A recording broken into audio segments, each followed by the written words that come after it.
Hey good people, this video carries on from my previous video about the IA2 WebContext template. So we're now going to look at the IA3 WebContext template. And it is very similar. It's pretty much the same template, but rather than using a local SQLite database, it uses a web API to call the information that it would have otherwise called from a database. So we're going to start off by going to gitlab.com tuxter IA3 WebContext template. I'm going to go ahead and download it using the zip. I'm going to pop that into my code projects folder, and when that's downloaded I'm going to go into my code projects folder and I'm going to extract that. I'll get rid of the zip file and we now have that project.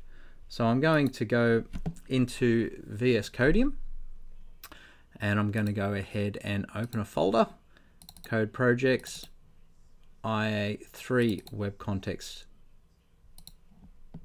template, and here we are. It looks very similar to the last one.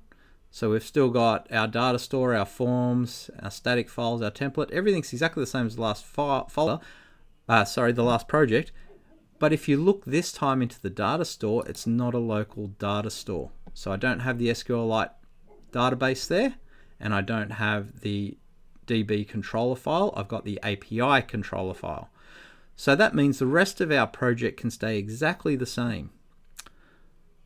All that we're changing is the way we access data, our data store. So instead of being local, it's now remote.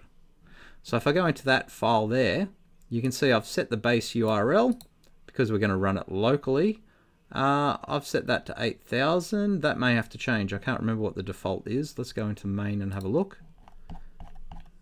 Oh no, I've set it to 8080.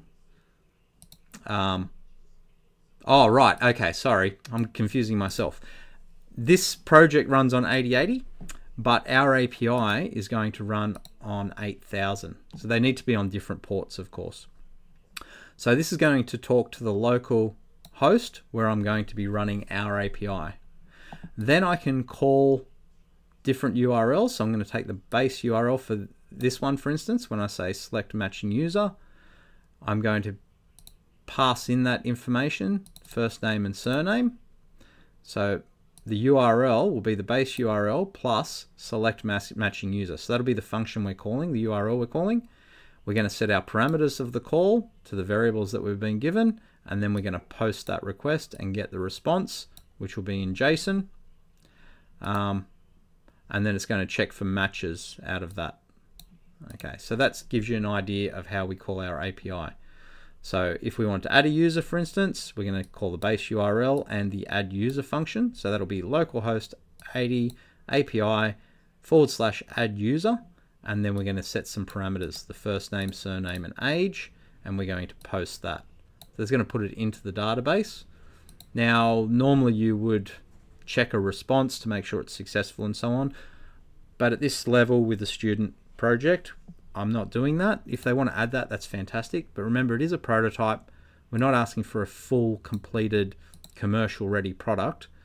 They really just need to understand the concepts of sending information up to a server and retrieving information back from a server, doing it across HTTP, and getting the request back as JSON data and converting it. So this gives you an example here of where we've got our results. We've converted it from the JSON data. So we get the response, we grab the JSON out of it and put it into this variable in a Python structure. So that call will change that for us. So we're taking it in one form, the JSON form, we're converting it to another, and we're displaying it. So we're doing exactly what the IA3 requirement is for doing this interaction. So basically you can do all your API calls in this file here, and everything else will reference that.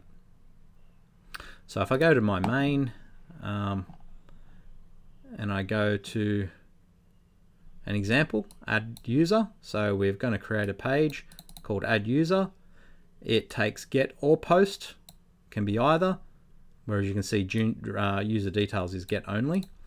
So the reason why it takes both is because we could be calling add user to then input a form, or it can be being pushed up with the form already filled out.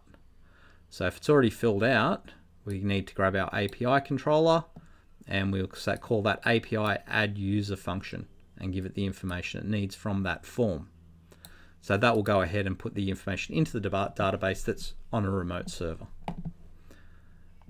So I won't go through everything else because that was covered in the first video, but what I really just want to highlight here is that we've taken our data store, we've unplugged the local SQLite database, and we've put in our API controller where we do all our API calls, and the rest can pretty much remain the same.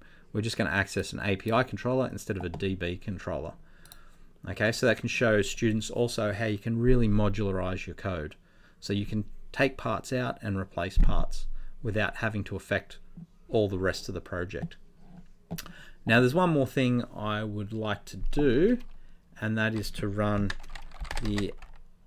our API. I haven't got it on this machine at the moment.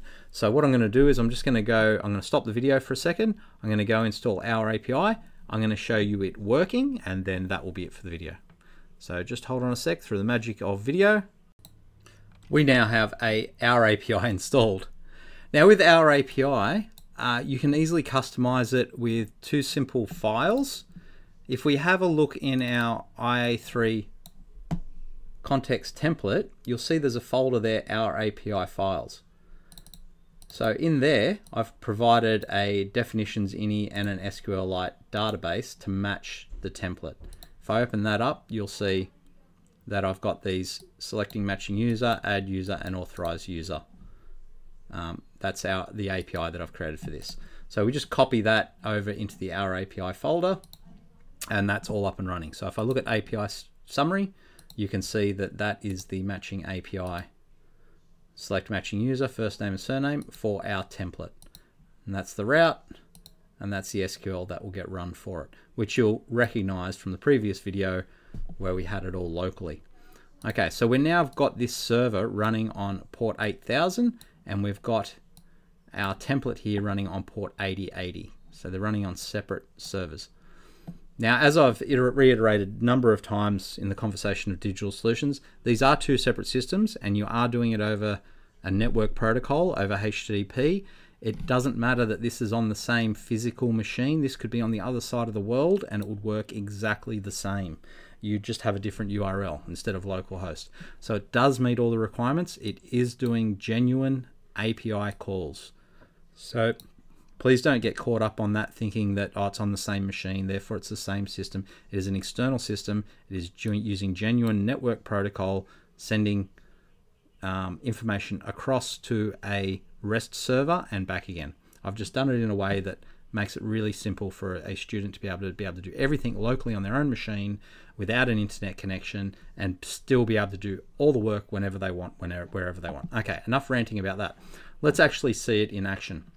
So I'm going to go ahead and go over to here, new terminal, and I'm going to launch this server. So I'm going to click on there and log in. Harry, secret password. Was it secret password? Huh. So I'm going to have a look at what the password was. Just give me 1 second. Stopping the video again. Okay, of course it wasn't secure password. It wasn't secret password or secure password. So let's run this again. Harry.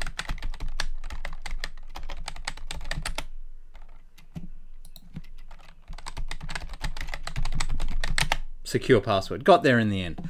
Okay, so you can see this is running on port 8080. I've logged in. I've got the functionality. Just to show you, I'll look for Harry Smith again. Now it all works exactly like it did when it was running the SQLite database locally. Whereas in this scenario, we're actually doing our API calls. And if I go back to over here to our API, you can see it has actually been called. So on 127.0.0.1, there was a post call with the variables Harry Smith, and this was the JSON that was returned, but of course we showed it differently in our actually I'll launch it from here.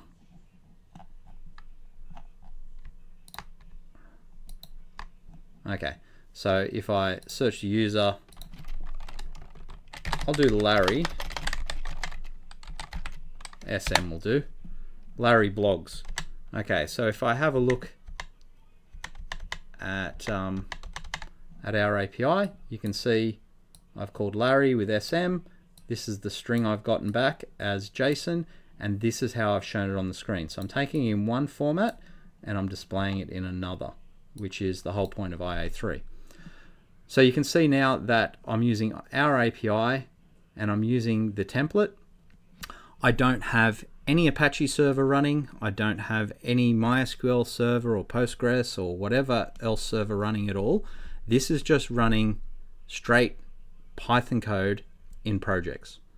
So that's the magic of all this. It's all built in. So I can actually do all of IA3 locally on a single machine without installing any servers or any of that. So that was, I suppose, the big thing that I wanted to address with the web context, is it is possible to do it without that complexity. Okay, so if you have any questions, please hit me up. That's just, you know, a whirlwind tour. I haven't gone into how our API works and how you can customize it really simply. That's in other videos.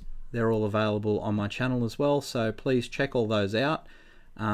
With a little bit of legwork from the teacher just to learn these tools, you'll find that you can make life much easier for the students, and they can concentrate on just doing the things they need to do. They can concentrate on writing the SQL or writing the API call. They can concentrate on designing the interface and building that, and not getting caught up in all those other details. And geez, my XAMPP server's playing up, or whatever the case may be, or my internet keeps dropping out so I can't access whatever website it is that you need them to access, whether it's an API or whether you're using a server to actually host their code or whatever it is. This can all just be done on their laptop. So I guess that's the biggest selling point for me. If that's appealing for you, then this might be something that you'll find useful. And that's it. Thank you, good people. Have a good day.